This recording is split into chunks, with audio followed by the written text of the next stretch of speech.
Chers élèves, bonjour, je suis Ndjekoskajbe Patrice, professeur de français du secondaire.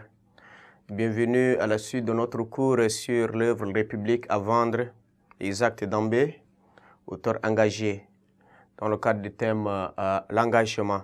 Nous venons donc d'aborder pendant les séquences passées la structure analytique de l'œuvre. Nous avons présenté donc les 10 chapitres avec son contenu. En présent, on va parler des thèmes et des personnages. L'étude des personnages va nous conduire dans plusieurs séquences. Vous savez qu'au sujet des thèmes principaux de l'œuvre, nous n'avons pas développé. Vous connaissez déjà les thèmes qui se passaient à travers tous ces chapitres. On dit si la République mérite d'être vendue, c'est que rien ne va. Voilà, c'est déjà un thème très fondamental. Quand on vend République, c'est pas à vendre. Et quand on dit on veut vendre, c'est que ça ne marche pas. Voilà, c'est ça. Et donc l'œuvre développe plusieurs thèmes relatifs à la dictature, à l'abus du pouvoir, à l'injustice sociale, à la révolte, les conflits religieux, la condition féminine, la corruption, l'insécurité, la prostitution, la délinquance juvénile et sénile, l'analphabétisme, le mariage forcé, l'interminable guerre civile, l'instabilité politique et la mauvaise gouvernance. Donc voilà, c'est ces thèmes-là que vous allez voir à travers l'œuvre, puisque République ne marche plus et qu'il faut la vendre. Dans ce cas, ça ne marche pas. Voilà, c'est ça. Et au titre de personnage, nous avons le personnage principal qui semble être le héros même de l'œuvre, c'est Palaï. Palaï, vous savez, il a étudié en France pendant 20 ans. Et ses parents sont morts après lui et il n'a pas pu venir s'incliner devant leur tombe. À son retour, il est mal vu par les Canardais qui le considèrent comme un déraciné.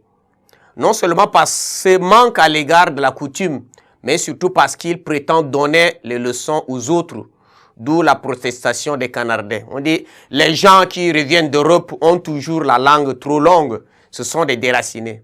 Ils se mêlent toujours de ce qui ne les concerne pas. Et donc, Palaï finira par faire l'expérience de la prison. Voilà, c'est ça. Nous allons voir aussi le deuxième personnage qui est ici, Tchari. C'est un jeune homme qui a perdu successivement sa mère dès sa naissance et son père à l'âge de 5 ans. Donc, il fut élevé par son oncle qui le considère comme son propre fils. Obsédé par la beauté de Mélodie, il décide de l'épouser. Mais son malheur commencera le jour où les autres grands messieurs du bec de canard aiment chacun cette innocente.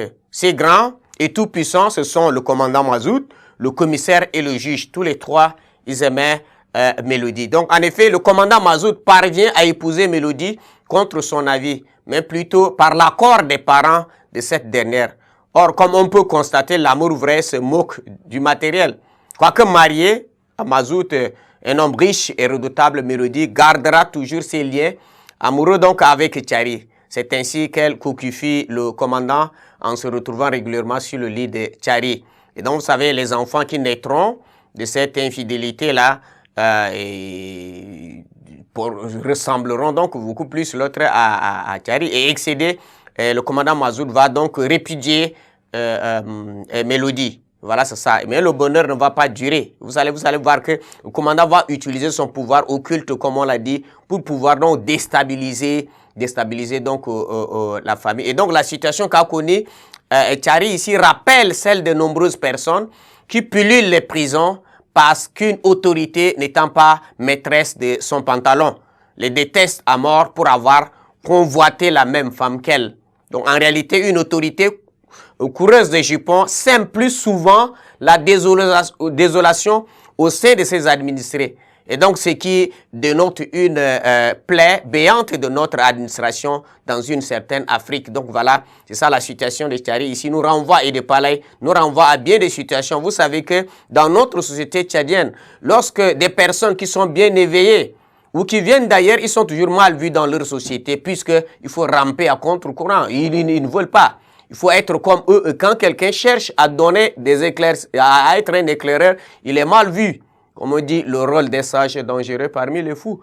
Et donc voilà, c'est ça. Lorsque quelqu'un part ailleurs, il apprend de l'expérience, c'est cette expérience-là qui peut servir. Et vous, élèves, vous connaissez bien l'expérience que quelqu'un peut apporter d'ailleurs dans l'autre gouverneur de la Rosée. Manuel apportait cette expérience-là de Cuba.